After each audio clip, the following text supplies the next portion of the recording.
विपक्ष का काम होता है कि हम लोगों की बात को उठाएं, लोगों के मुद्दों को उठाएं, और अगर विपक्ष नहीं होगा तो लोकतंत्र भी मजबूत नहीं हो सकता। अंकुश लगाना भी जरूरी होता है, विपक्ष की आवाज सुनना जरूरी होता है।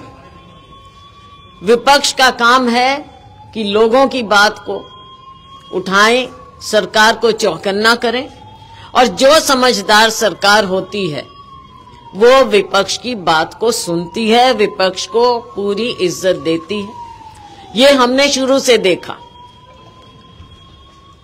चाहे आजादी की लड़ाई हो, उसके बाद संविधान की जो हमारी कमेटी बनी संविधान बनाने की, कॉन्स्टिट्यूएंट असेंबली, उसमें देखा, उसमें सबको साथ लिया गया, सभी पार्टियों को साथ लिया गया जब संविधान बना।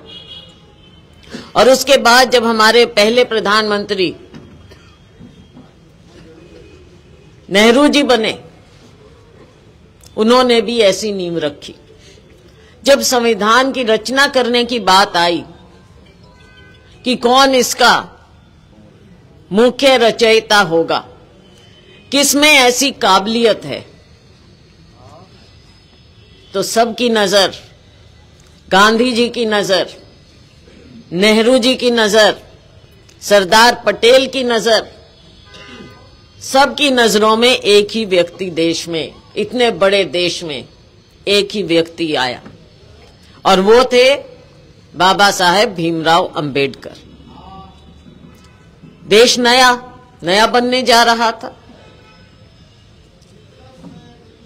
दुनिया में कई देशों में संविधान बन रहे थे, लेकिन लोग फिर भी संघर्ष कर रहे थे, और जो दबे कुचले थे दुनिया भर में संघर्ष कर रहे थे। महिलाएं संघर्ष कर रही थी अपने वोट के अधिकार के लिए, लेकिन हमारा संविधान बना। हमारे संविधान में, कॉन्स्टिट्यूएंट असेंबली में, तब हमारे नेताओं का, उस समय के, जिनको हम कहते हैं फाउंडिंग फादर्स, उनकी इतनी सोच थी कि हम सबको साथ लेकर चले। नया देश बन रहा है, नया संविधान बन रहा है, सभी के विचार हमको लेने चाहिए। और उस समय में भी जब ये भाजपा वाले आज बोलते हैं, हमला बोलते हैं, ये भूल जाते हैं कि इनके नेता श्यामा प्रसाद मुखर्जी, भाजपा तो चलो बाद की देन,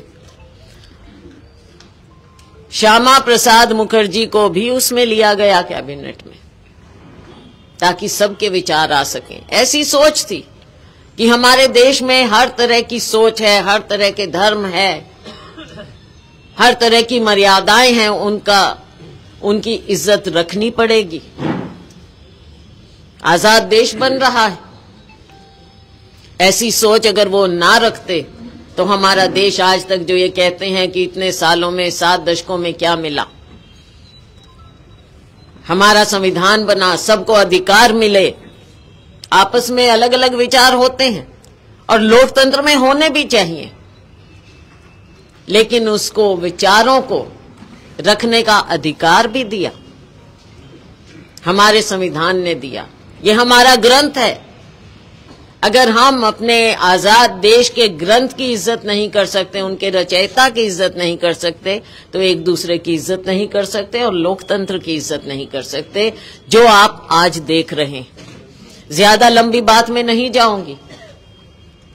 आज इन लोगों की आदत हो गई, नेहरू जी को बुरा बोलो, इंदिरा जी को बुरा बोलो, राजीव जी को बुरा बोलो, कांग्रेस के हर नेता को बुरा बोलो, पूरे कांग्रेस के इतिहास को बुरा बोलो, आजादी की लड़ाई को बुरा बोलो। ये आज भाजपा की आदत हो गई।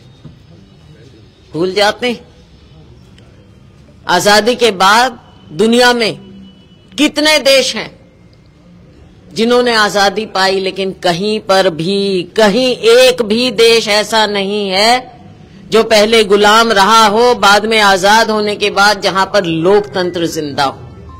एक भी देश ऐसा नहीं। लेकिन हमारे यहां 7 दशकों में लोकतंत्र जिंदा रहा है।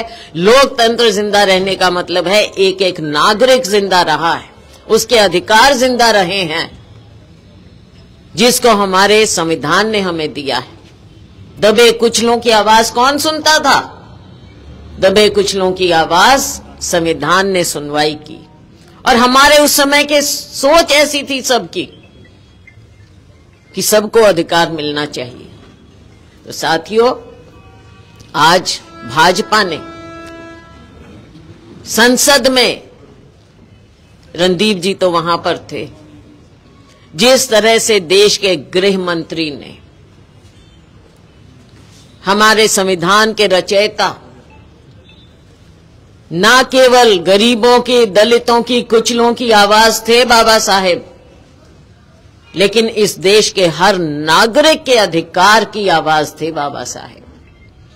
हर नागरिक के अधिकार के, चाहे वो किसी धर्म का हो, किसी जाति का हो, चाहे सो कॉल्ड, जो ये कहते हैं बड़ी जाति, या सो कॉल्ड छोटी जाति, बाबा साहेब ने सबको समेटा। सबने उनकी इज्जत की, उनका मान किया। और अगर आज उनका अनादर करता है देश का गृह मंत्री, कैसे बात की उन्होंने, आपने देखा, मखौल उड़ाया है बाबा साहेब का। बाबा साहेब नहीं बोला, अंबेडकर अंबेडकर जिस तरह से बोला, हमसे तो वैसे बोला भी नहीं जाता है। किसी का अनादर हम नहीं कर सकते, और उन्होंने तो बाबा साहेब का अनादर किया। और जब हमने ये आवाज उठाई संसद में, आपने देखा कैसा तमाशा किया उन्होंने। स्पीकर साहब ने कहा कि संसद को जो जाने वाली सीढ़ी है उन पर कोई प्रदर्शन नहीं करेगा। कांग्रेस पार्टी हमेशा बातों को मानती है, इज्जत देती है, आदर करती है। स्पीकर साहब की बात का आदर किया। हम पौड़ी पर नहीं खड़े हुए, हमने नीचे प्रदर्शन किए, पूरे अनुशासित ढंग से हमने किया। आप देखते थे, रोज हम करते थे, हाथ में लेकर, समय से करते, समय से खत्म करते, जाके संसद में हम हिस्सा लेते। लेकिन जब इन्होंने ऐसी बात की, तो साथियों, देश के लोगों की आवाज को, बाबा साहेब की आवाज को हम ऐसे उनका अनादर नहीं होने देंगे। हमने आवाज उठाई, हम बाबा साहेब के स्टैच्यू के पास गए, और वहां से हम बड़े अनुशासित ढंग से सदन की ओर गए। लेकिन वहां पर क्या देखा कि सत्ता पक्ष सीढ़ियों पर खड़े हैं। हम तो हाथ में कागज के प्लेकार्ड्स लेकर चलते हैं, क्योंकि हम मानते हैं सदन की मर्यादा को। लेकिन सत्ता पक्ष ने हाथ में सोटियों के ऊपर प्लेकार्ड्स लिए हुए थे, सोटियों के ऊपर, जो कि अलाउड भी नहीं। सत्ता पक्ष ऐसे काम करेगा? सोटियों पर लगा रखे थे उन्होंने, और फिर हमारा रास्ता रोका। जब हम सीढ़ियों पर खड़े होते थे, वहां का जो स्टाफ होता है सिक्योरिटी का, वो रास्ता बनाकर, हमने कभी किसी का रास्ता नहीं रोका। सब सदन में जा सकते थे, कोई भी एमपी। लेकिन इन्होंने हमारा रास्ता रोका, इन्होंने धक्का मुक्की की, इन्होंने हमारे अध्यक्ष खड़गे जी के साथ धक्का मुक्की की। वो गिरे हमारे सामने, प्रियंका जी के साथ, राहुल जी के साथ, और ये तो उल्टा चोर कोतवाल को डांटे, चोरी और सीना जोरी। उल्टा राहुल जी को कुछ बोलते हैं। असली मुद्दे से ध्यान बांटने के लिए किया जाता है। असली मुद्दा क्या है आज के दिन, उससे ध्यान नहीं भटकना चाहिए देश का। एक एक नागरिक तक हमने लेकर जाना है, हर गांव में, गली में, मोहल्ले में बताना है, हर ब्लॉक में हमने जाना है कांग्रेस पार्टी ने, कि किस तरह से बाबा साहेब का अनादर किया गया, कैसे ये लोगों को बांटने की कोशिश करते हैं, कभी धर्म पर, कभी जाति पर, और असली चेहरा इनका सामने आ जाता है। ये दलित विरोधी भी हैं, और ये आम नागरिक विरोधी भी हैं, किसान विरोधी हैं। आज किसान बैठा है, सरहद पर बैठा है, हरियाणा पंजाब, तो ऐसे लगता है, मैंने कहा कि जैसे इंडिया पाकिस्तान। और डल्लेवाल जी की हालत बिगड़ती जा रही है, कोई सुध नहीं, ना भाजपा को ना आप पार्टी को। किसानों की कौन सुनेगा? अगर हम किसान की आवाज उठाते हैं, राहुल जी ने उठाई, प्रियंका जी ने उठाई, दोनों सदनों में उठाई, खड़गे जी ने उठाई खुद, आपने रणदीप जी को सुना, इन्होंने उठाई, सबने उठाई, हम उठा रहे हैं, लेकिन ये किसान की आवाज को दबाने में लगे हुए हैं। जो वायदा किया इन्होंने 2 साल पहले, आज उसका नामो निशान नहीं। वादा खिलाफी किसने की है? भाजपा ने की है। अनादर बाबा साहेब का किसने किया है? भाजपा ने की है, सरकार ने की है। और आज राहुल जी को कुछ कहते हैं, किसी को कुछ कहते हैं, तो ये बात हमने सहनी नहीं है।